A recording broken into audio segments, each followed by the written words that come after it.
সুপ্রিয় শিক্ষার্থী বন্ধুরা, আসসালামু আলাইকুম। নতুন আরেকটি ভিডিওতে আপনাদের স্বাগতম। এই ভিডিওতে আমরা আলোচনা করব চার্লস ডিকেন্সের লেখা একটি বিখ্যাত novel A Tale of Two Cities. তো শিক্ষার্থী বন্ধুরা, এই পুরো ভিডিওটি দেখলে আপনারা এই নভেলের background, character list, short summary এবং থিম সম্পর্কে জানতে পারবেন। তো শিক্ষার্থী বন্ধুরা, ভিডিওটি শুরু করার আগে যারা আপনারা আমার এই চ্যানেলে নতুন রয়েছেন অবশ্যই চ্যানেলটি সাবস্ক্রাইব করে দিবেন। তো চলুন শুরু করা যাক এই নভেলটি। প্রথমে জানব এই নভেলের ব্যাকগ্রাউন্ড সম্পর্কে। এ টেল অফ টু সিটিজ হল চার্লস ডিকেন্স রচিত একটি ঐতিহাসিক উপন্যাস যা 1859 সালে প্রকাশিত হয়। উপন্যাসটির ব্যাকগ্রাউন্ড হল 1800 শতাব্দীর শেষের দিকের সময়, যখন ফরাসি বিপ্লব ঘটে। এই কাহিনী দুটি লন্ডন ও প্যারিসকে ঘিরে। তখন ফ্রান্সের রাজারা অনেক অত্যাচার করত। মানুষ খুব গরিব ছিল, আর ধনী গরিবের মধ্যে বড় ফারাক ছিল। এসব কারণে সাধারণ মানুষ খুব রেগে যায় এবং পরে বড় এক বিপ্লব শুরু হয়। এই উপন্যাসে চার্লস ডার্নে, লুসি মেনেট এবং সিডনি কার্টনের মতো চরিত্রদের জীবনের মাধ্যমে লেখক দেখিয়েছেন রাজনৈতিক অস্থিরতা, ভালোবাসা, আত্মত্যাগ এবং ন্যায় বিচারের বিষয়গুলো। বিশেষ করে সিডনি কার্টনের আত্মত্যাগ উপন্যাসটিকে এক বিশেষ উচ্চতায় নিয়ে গেছে। এটি শুধু একটি প্রেমের কাহিনী নয়, বরং সামাজিক পরিবর্তনের একটি শক্তিশালী চিত্র। এখন জানব এই নভেলের ক্যারেক্টার লিস্ট সম্পর্কে। এই নভেলের ক্যারেক্টার হচ্ছে চার্লস ডার্নে, একজন ফরাসি অভিজাত পরিবারে জন্ম নেওয়া ভদ্রলোক। তিনি অন্যায়ের বিরুদ্ধে ছিলেন এবং ফ্রান্স ছেড়ে ইংল্যান্ডে চলে যান। সেখানে তিনি শিক্ষকতা করেন এবং লুসি মেনেটকে ভালোবেসে বিয়ে করেন। তিনি শান্তিপ্রিয় ও ন্যায়পরায়ণ মানুষ।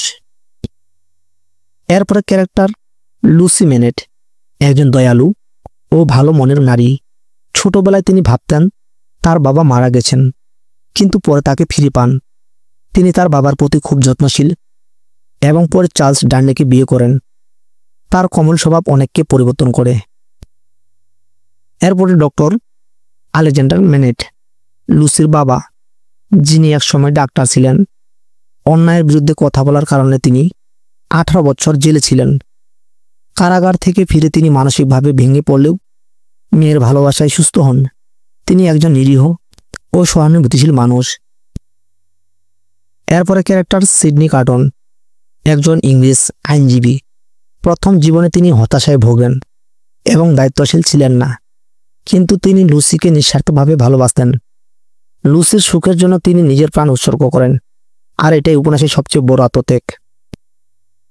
এরপরে মসিয়র ডিফার্স, একজন বিপ্লবী নেতা এবং ডক্টর মেনেটের প্রাক্তন চাকর।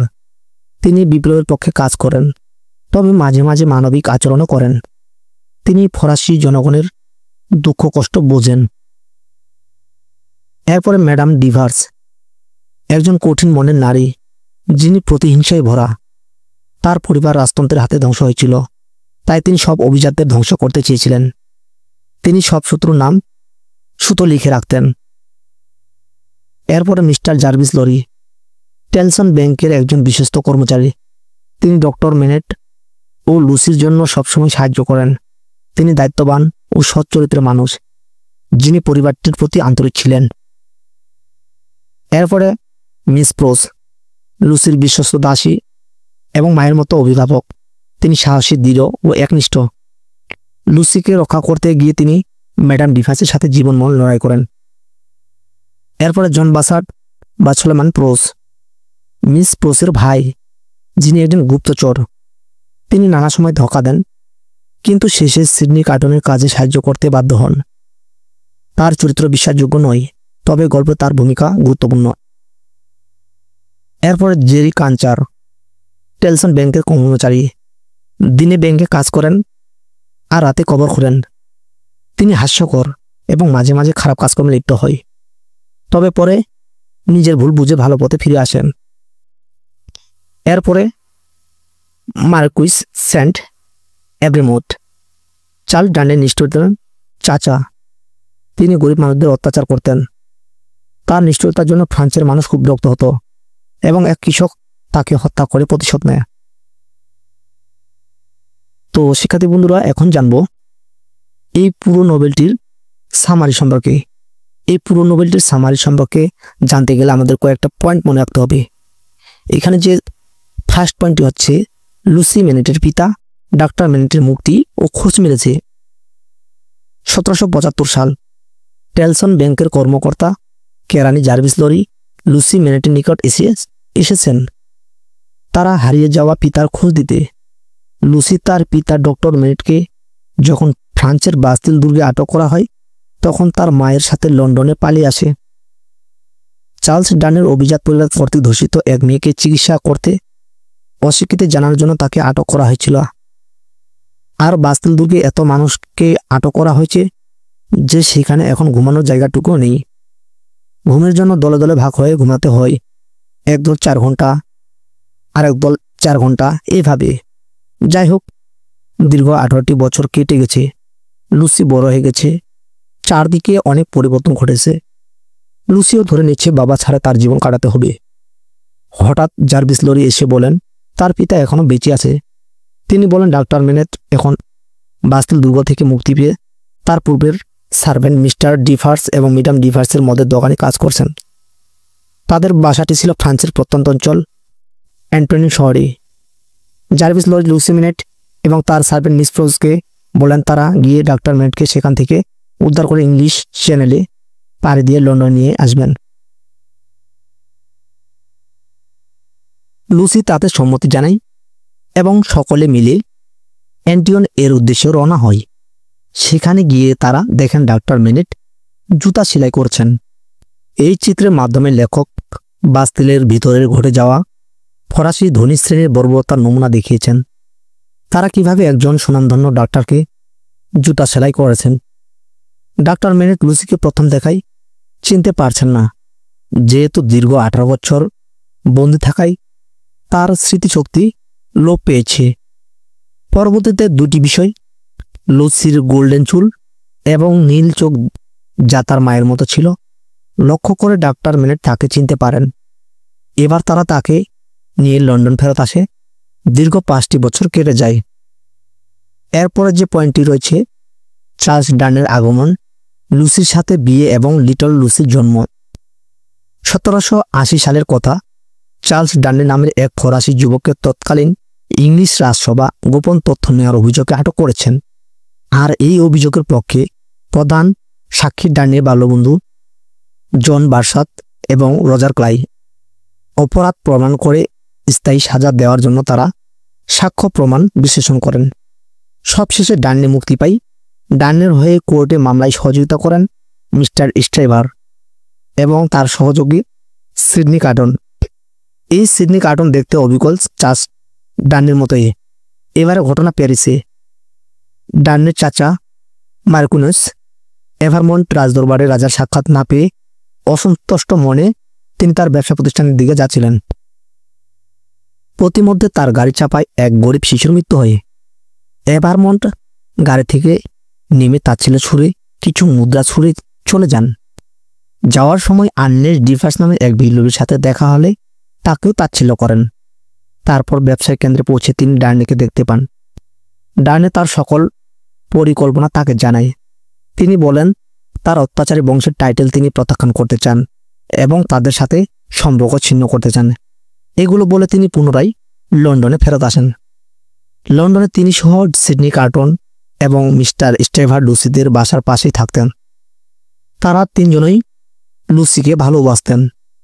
লুসি তাদের মধ্যে ডার্নেকে বিয়ের জন্য পছন্দ করেন, কিন্তু বিয়ের ঠিক আগ মুহূর্তে ডাক্তার মেনেটের নিকট ডার্নের আসল পরিচয় তুলে ধরলে তিনি পুনরায় অসুস্থ হয়ে পড়েন।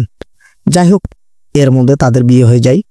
কিছুদিন পরে তাদের একটি কন্যা সন্তান হয়, যার নাম রাখা হয় লিটল লুসি। অতঃপর কেটে যায় দীর্ঘ 9টি বছর। এরপর জানব বাস্তিল দুর্গে আক্রমণ, ডার্নের পরিবার মৃত্যু এবং উপন্যাসের পরিসমাপ্তি। সময়টা 1789 সাল, ফরাসি বিপ্লবের শুরু। তার সাথে মিল রেখে উপন্যাসের এক পর্যায়ে শুরুতেই ফ্রান্সের যারা খুবই গরিব বাস্তিল দুর্গ আক্রমণ করে সকল বন্ধুদের মুক্তি করে। এরপর তারা ডানের চাচাকে নানা অপরাধের দায়ে হত্যা করে। এই পরিবারের দুর্দশার কথা তাদেরও চাকর গ্যাবেন নামের এক লোক চিঠির মাধ্যমে ডার্নেকে জানায়। ডার্নে কাউকে কিছু না বলে লন্ডন থেকে প্যারিসে চলে আসেন। তিনি ফ্রান্সে পৌঁছা মাত্রই অভিজাত বংশের সদস্য হওয়ার সাধারণ মানুষের হাতে আটক হন। তার আটকের খবর শুনে মেনেট পরিবারের সবাই প্যারিসে চলে আসেন। ডাক্তার মেনেট কোর্টকে অনেক বোঝানোর চেষ্টা করে ব্যর্থ হন। তিনি বলেন তিনি সাবেক বাস্তিল বন্দী এবং ডার্নেকে খুব ভালো করে জানেন। তিনি তার বাবা চাচাদের মতো নয়। তবুও কোর্ট ডানের মৃত্যুদণ্ড দেয়। ম্যাডাম ডিভার্স কোর্টে ডানের বিরুদ্ধে কাজ করেন। এবার প্যারিসে আসেন সিডনি কার্টন। তিনি লুসিকে স্বার্থহীন ভালোবাসার প্রমাণস্বরূপ ডার্নেকে বাঁচাতে এসেছেন। এই সময়ে লুসি এবং তার পরিবারের ম্যাডাম ডিভার্সের মদের দোকানে অবস্থান করেছিলেন।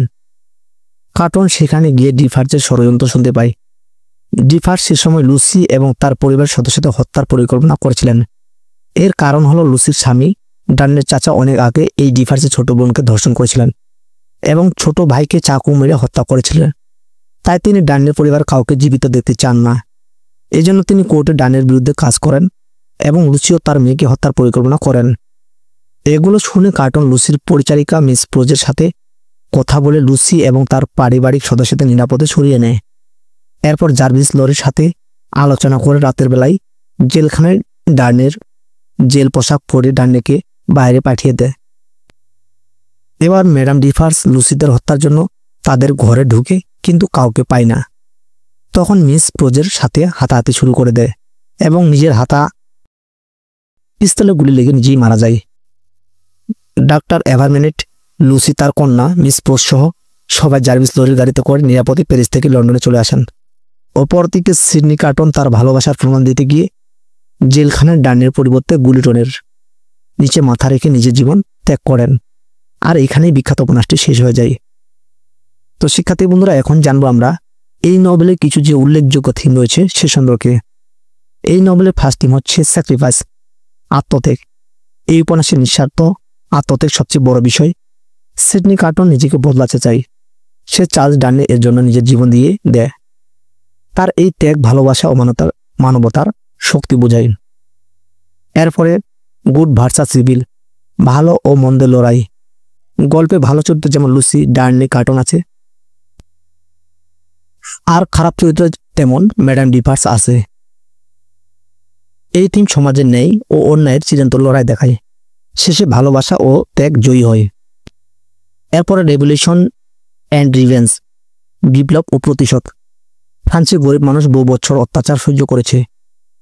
তারা প্রতিশোধ নিতে গিয়ে অনেক সহিংস হয়ে পড়ে। এই থিম বোঝায় বিপ্লব দরকার, কিন্তু প্রতিশোধে অন্ধ হলে ক্ষতি হয়, মানবতা হারিয়ে যায়। এরপর লাভ অ্যান্ড হিউম্যানিটি, ভালোবাসা ও মানবতা। লুসির ভালোবাসা তার বাবাকে সুস্থ করে তোলে। সিডনি কার্টনের ভালোবাসা তাকে ত্যাগী মানুষ বানায়। এই থিম শেখায় ভালোবাসা মানুষকে বদলায়, সমাজকে সুন্দর করে, আর ভালোবাসায় মানবতার মূল শক্তি। তো শিক্ষার্থী বন্ধুরা, আজকে এ পর্যন্ত। ভিডিওটি ভালো লাগলে অবশ্যই একটি লাইক করবেন, কমেন্ট করবেন এবং নতুন হলে অবশ্যই চ্যানেলটি সাবস্ক্রাইব করবেন। ধন্যবাদ সবাইকে এতক্ষণ